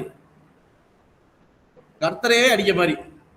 அதான் என்ன சொல்றாரு, கர்த்தர் என்ன சொல்றாரு, அவன் என் கண்ணின் மணி, செகரியால சொல்றாரு, அவன் என் கண்ணின் மணியை போல இருக்கிறான் அப்படின்றாரு. பவுலப்பா சொல்லுவாரு, பவுலே பவுலே ஏன் என்ன துன்பப்படுத்துற? துன்பப்படுறது இயேசுவை துன்பப்படுறாரு, இயேசுடைய மக்கள், கிறிஸ்துடைய மக்கள் துன்பப்படுறாங்க. அப்படி நாம் துன்பப்பட்டோம்னா அவரே துன்பப்படுற மாதிரி. நம்மளுடைய வெள்ளியும் பொண்ணும் அவருடையது. என்ன சொல்றாரு, என் வெள்ளி என் பொண்ணு என் மக்கள்ன்றாரு. என்ன சொல்றாருன்னா, God identify with this people. அவர் நம்மோட அவர் ஐடென்டிட்டியை பகிர்ந்து கொள்கிறார். ஓகே, அடுத்தது இது ஒரு கண்டினியூஷன் தான். இது வரைக்கும் இஸ்ரேலை தண்டிச்சிருந்த கர்த்தர் இப்ப என்ன பண்ண போறாரு, தேசங்களை நியாயத்திற்க போகிறார். ஸோ அதை பார்த்துக்கோங்க. நான் ரெடி பண்ணிட்டு வந்தேன், ஃப்ளோ மிஸ் ஆயிடுச்சு, வேற இடத்துக்கு போயிட்டேன், அதனால தான் கொஞ்சம் மிஸ் ஆயிடுச்சு. ஓகே, இதை நீங்க வீட்டில் போய் வாசிச்சு பாருங்க. நிறைய பேரோட புரிதல் வந்து இது கடைசி காலத்தில் நடக்கிறதுன்னு நினச்சிக்குவீங்க. இது கடைசி காலத்தில் நடக்க போகுது. நான் ஏற்கனவே சொன்னது போல அது அந்த காலத்திலையும் யோவேலின் காலத்திலையும் நடந்த காரியங்களா இருக்கு. இதை நினைவில் வச்சுக்கொள்ளுங்க. நிறைய பேர் இதை மிஸ் பண்ணுவாங்க.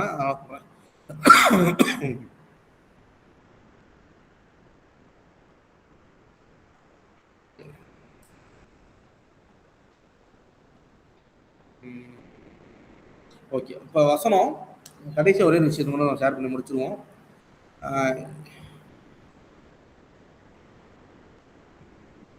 யோவேல் அதிகாரம் 3 வசனம் யோசபாத்தின் பள்ளத்தாக்குன்னு வந்துச்சு பாருங்க. 2 வாசிங்க.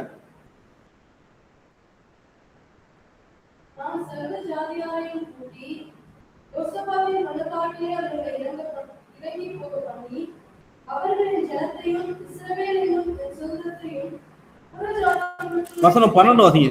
ஜாதிகள் எழும்பி யோசபாத்தின் பள்ளத்தாக்குக்கு வருவார்கள், சுற்றிலும் உள்ள ஜாதிகள் நியாயத்திற்கு அங்கே நான் மீட்டிருப்பேன்.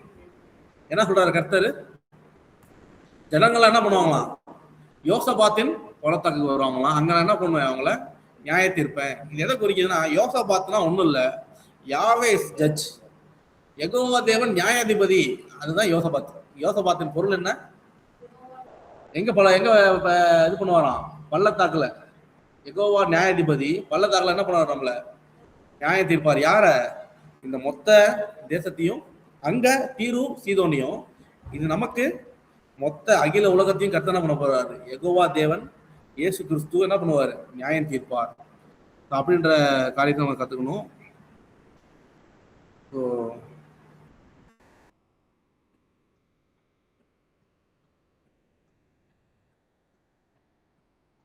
இந்த புஸ்தகம் கடைசியா முடியறது எப்படின்னா, மோசேவின் கட்டளை வந்து நம்மளுக்கு எப்படி இருந்துச்சு, அது வந்து நிறைய பேருக்கு அது ஒரு கடினமா இருந்துச்சு. அந்த கடினத்தை என்ன பண்ணுவாங்க, ரிவர்ஸ் ஆர்டர்ல இருக்கும். 2வது காரியம் என்ன நடக்குது, நிலங்கள் திரும்பி என்ன இருந்துச்சு, லேண்ட் ஹீல்டு. ஃபர்ஸ்ட் லேண்ட் என்ன இருந்துச்சு, வெட்டுக்கிளியினால் பாதிக்கப்பட்டது. இங்க வெட்டுக்கிளியினால் இப்ப விவசாயம் என்ன பண்ணுது, திரும்பியும் ரீஸ்டோர் ஆகுது. 3வது ஆலயம் புதுப்பிக்கப்படுகிறது. வசனம் 19 வசனம் 17 21 நீங்களே வாசிச்சுக்கங்க. நான் சொல்றதுலாம் அங்கதான் இருக்கும். வசனம் 17 21 நீங்களே வாசிச்சுக்கங்க. கர்த்தர் எதெல்லாம் அவங்க இழந்தாங்களோ திரும்பி என்ன பண்றாரு, புதுப்பிக்கிறார். மோசேவின் பிரமாணம் இவங்களுக்கு என்னவா இருந்துச்சு, கேர்ஸா இருந்துச்சு. ஆனா கர்த்தர் என்ன பண்றாரு, அந்த பிளெஸிங்கா ரிவர்ஸ் பண்றாரு. 2வது நிலங்கள் பாதிக்கப்பட்டிருந்தது, கர்த்தர் நிலங்கள் என்ன பண்றாரு, திரும்பி ரீஸ்டோர் பண்றாரு. ஆலயம் என்ன பண்றது, மக்கள் ஆலயத்தை புரிஞ்சு கொள்ளாம இருந்தாங்க. இப்போ ஆலயம் என்ன பண்றது, ஆலயத்துல இருந்து நதிகள் ஓடும். அப்ப ஆலயம் ரீஸ்டோர் ஆகுது.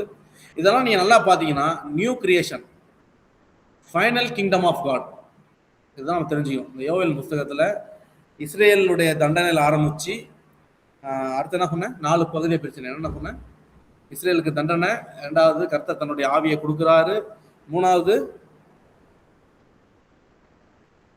என்ன பண்றாரு, திரும்பி வருகிறார், கண்டித்து மறுசீரமைப்பு செய்கிறார். the land day of the Lord, மீண்டும் வருகிறார். கடைசி என்ன பண்றாரு, கொடுக்கப்பட்டிருக்கு பாருங்க, பாலும் தேனும் ஓடுகிற இது. அப்புறம் மலைகள்ல இருந்து திராட்சை ரசம் வரும். மலையில இருந்து திராட்சை ரசம் வருமா, அது பரலோகம் தான். மலையில இருந்து பால் ஓடுமா, ஆலயத்துல இருந்து நதி ஓடுமா, இதெல்லாம் நீங்க எங்க பாத்தீங்கன்னா வெளிப்படத்துல படிச்சீங்கன்னா இந்த காரியங்கள்லாம் உங்களுக்கு புரியும். கர்த்தர் புதிய பூமியில இந்த காரியங்கள் எடுக்குவார். ஸோ இங்க என்ன சொல்ல வர்றாருன்னா, இது ஃபர்ஸ்ட் அந்த மக்களுக்கு, இது நமக்கு எப்படின்னா, இஸ்ரேல் ஆகிய இயேசு கிறிஸ்து தான் புதிய இஸ்ரேல், ட்ரூ இஸ்ரேலைட். இஸ்ரேல் அப்படின்னு இயேசுக்கு ஒரு பேர் இருக்கு, ட்ரூ இஸ்ரேல் அப்படின்னு. அந்த இஸ்ரேல் நமக்கு என்ன பண்றாரு, தண்டனை அனுபவிச்சுட்டாரு, ஆவியானவரை கொடுத்துட்டாரு. அடுத்தது மீண்டும் வரப்போகிறார். மீண்டும் வந்ததுக்கு அப்புறம் நம்ம எங்க போறோம், பரலோகத்துக்கு போறோம். இதுதான் இந்த யோவேல் புஸ்தகத்துடைய முடிவா இருக்கிறது.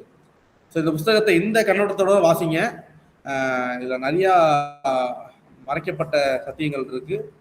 தொடர்ந்து வாசிங்க. கர்த்தர் உங்களை ஆசீர்வதிப்பார்கள். ஏதாவது சந்தேகம்னா தாராளமா கேட்கலாம். இந்த யோவேல் புஸ்தகத்துல ஏதாவது சந்தேகம் இருந்துச்சுன்னா கேட்கலாம். லாஸ்ட் 5 minutes தரேன், டவுட் இருக்கவும் கேட்கலாம்.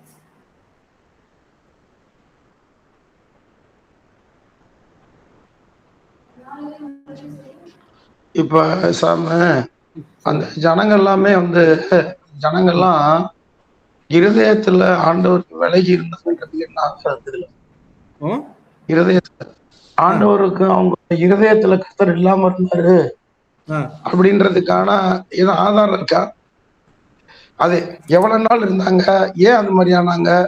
ஏற்கனவே கர்த்தர் கூட நல்லா இருந்தவங்க, ஆண்டவர் கொடுத்த பிளெஸிங் எல்லாம் கர்த்தர் கொடுத்தாருன்னு அவங்களுக்கு தெரியும்.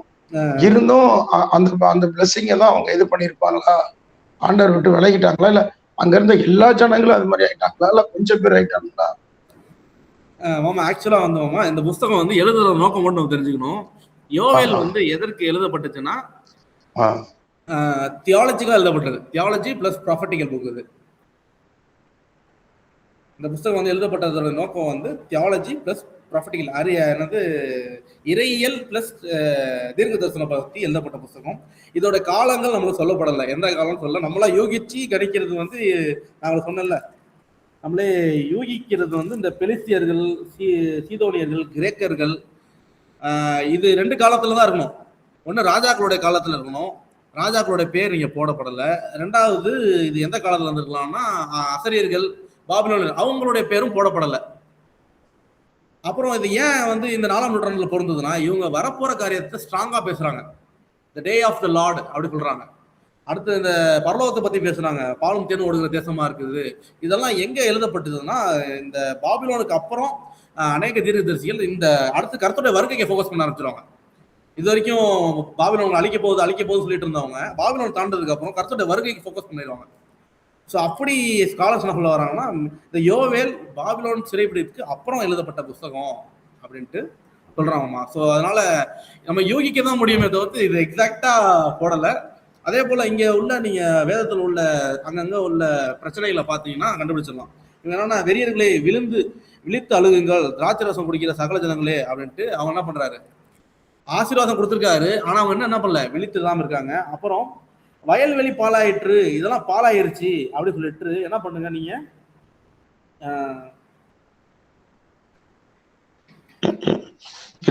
இன்னொரு விஷயம் சாம, இப்ப கேக்குதா? சொல்லுங்க. இப்ப 120 பேர் இருந்தாங்க. ஆண்டவர் சொன்னாரு, ஆவியானவர் உங்க மேல ஊற்ற போறேன், நீங்க எல்லாம் போங்கன்னு சொல்றாரு. அப்ப வந்து நீ சொன்ன மாதிரியே அவர் வந்து இந்த யோவேல்ல இருக்கிற வசனங்களை மேற்கோள் காட்டுறாரு பேதுரு. ஆனா அங்க என்ன பண்ணாங்கன்னா, அந்நிய பாஷையில வந்து எல்லாரும் நிரம்பிதான் ஆவியானவர் இறங்குறாரு. அப்பனா யோவேல் காலத்துல அந்நிய பாஷை இருக்குமா? இல்ல மாமா, இந்த மாமா அந்த எக்ஸாக்ட் ஃபுல்ஃபில்மெண்ட் வந்து பீட்டரோட டைம்ல தான். ஆனா அது அவங்களுக்கு எப்படி புரியப்பட்டது, இதெல்லாம் ரெண்டு ஆடியன்ஸ் எழுதப்பட்டது மாமா. ஒண்ணு இந்த டைரக்ட் ஆடியன்ஸ், அவங்களுக்கு என்ன பட்டுச்சுன்னா, அவங்க இருதயத்துல கர்த்தர் இல்ல, ஆலயத்துல பலிகள் நடக்கல, அவங்க இருதயத்துல கர்த்தர் இல்லாதனால அவங்களுக்கு புதிய ஆவியை தராரு. திரும்பியும் கர்த்தரோட அந்த உறவு, இந்த காவனன்ட் ரினிவல் அவங்கள்ட்ட நடக்குது. வந்து அவங்களுக்கு என்ன நடக்குதுன்னா, அந்த காவனன்ட் ரினிவல் உடன்படிக்கை திரும்பி என்ன பண்றாரு, மறுசீரம் வைக்கிறாரு, திரும்பி உடன்படிக்கை ஏற்படுத்துறாரு. அதோடைய எக்ஸாக்ட் ஃபுல்ஃபில்மெண்ட் எங்க நடக்குதுன்னா, இங்கதான் நடக்குது, பெந்தெகோஸ்தே நாள்ல தான் நடக்குது. ஏன்னா நீங்க அதோடைய எக்ஸாக்ட் ஃபுல்ஃபில்மெண்ட் எங்க நடக்குது பாத்தீங்கன்னா, இந்த வசனம் 17 ஆச்சுன்னா, பாலும் தேனும் ஓடுகிற தேசம் அவங்களுக்கு எங்க நடந்துச்சு, பாலும் தேனும் ஓடுற தேசம்.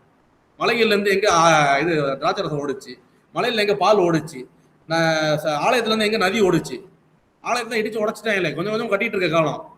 ஸோ இதெல்லாம் எதை குறிக்குதுன்னா, அங்க வந்து அது ஒரு அவங்களுக்கு வந்து அவங்களுக்கு புரிஞ்சுக்கிட்ட ஒரு அர்த்தம். ஆனா இது முழுமையான அர்த்தம் எங்கன்னா நம்மளுக்கு தான் பின்னாடி பரலோகமும் பெந்தகோஸ்துனாலும் கிறிஸ்துவும் இதை தான் முன்குறுக்கிறத தவிர்த்து அவங்களுக்கு புரியப்பட்டது வந்து ஒரு பர்டிகுலர் மீனிங் மட்டும் தான்.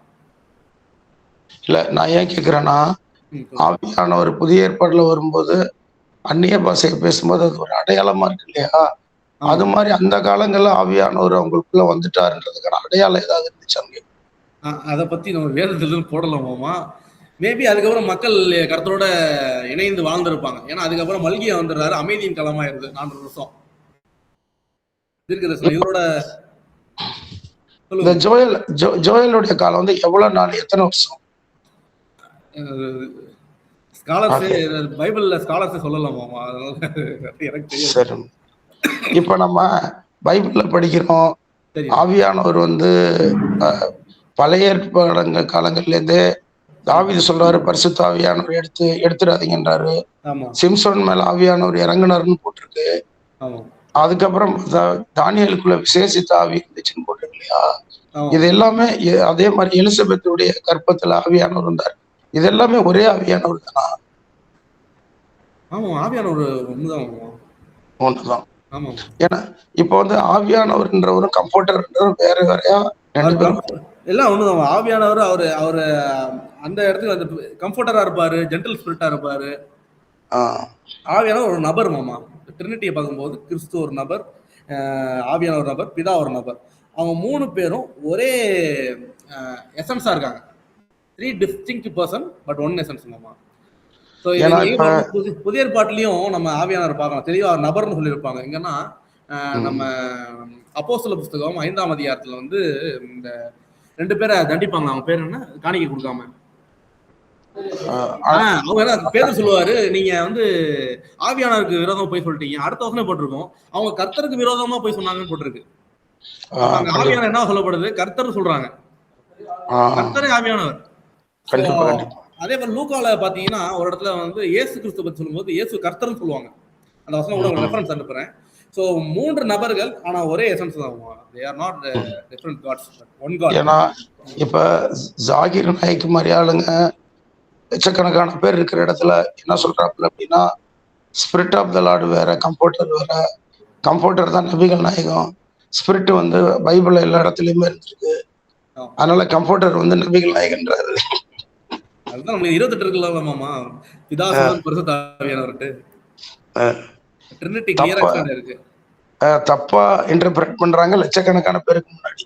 அது இருக்கு. டியூட்ரானமி 6:4 இருக்கு ட்ரினிட்டியை ப்ரூவ் பண்றதுக்கு. பழைய ஏற்பாட்டுல டியூட்ரானமி 6:4 அதெல்லாம் வாசிச்சு பாருங்க. அதெல்லாம் ட்ரினிட்டியை பத்தி கிளியரா எக்ஸ்பிளைன் பண்றது. ட்ரினிட்டியை பத்தி உங்களுக்கு ஒரு பிடிஎஃப் என்ன சொல்லுங்க, நான் ரெடி பண்ணி நான் பைபிள் காலேஜ் குரூப்ல போறேன், எல்லாரும் படிங்க, உங்களுக்கு பிரயோஜனமா இருக்கும். திருத்துவத்தை பத்தி நம்ம பின்னாடி தியாலஜின்ற கிளாஸ்ல எடுப்போம். ஸோ இப்போ நம்ம ஜஸ்ட் ஓல்ட் டெஸ்ட்மென்ட்ல போயிட்டு இருக்கோம். இன்னும் இருக்கு, தியாலஜின்னு இருக்கு, ஃபண்டமெண்டல் தியாலஜி இருக்கு. ஸோ அந்த புத்தகம் அதெல்லாம் நம்ம படிப்போம். சரி, தேங்க்யூ. God bless you. இந்த யோவேல் புத்தகத்தை வீட்டுல வாசிங்க, கர்த்தர் உங்களை ஆசீர்வதிப்பார். ஆமென். ஹல்லேலூயா. நம்ம ஜெபித்து கிளாஸை கன்க்ளூட் பண்ணுவோம். நம்ம மத்தியில் இருக்கிற பிரதர் தினேஷ் அவர்கள் வந்து ஜெபித்து கிளாஸை கன்க்ளூட் பண்ணுவோம்.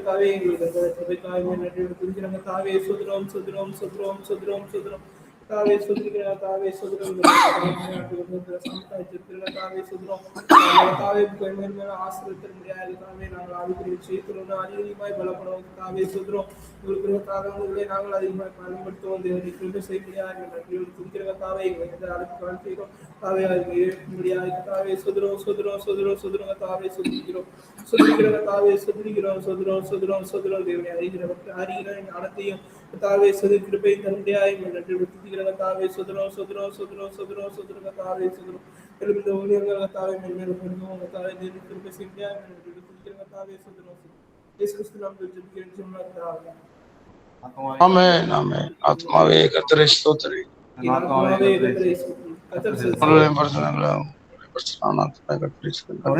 லீவ் ஆயிடாதீங்க ஒரு நிமிஷம்.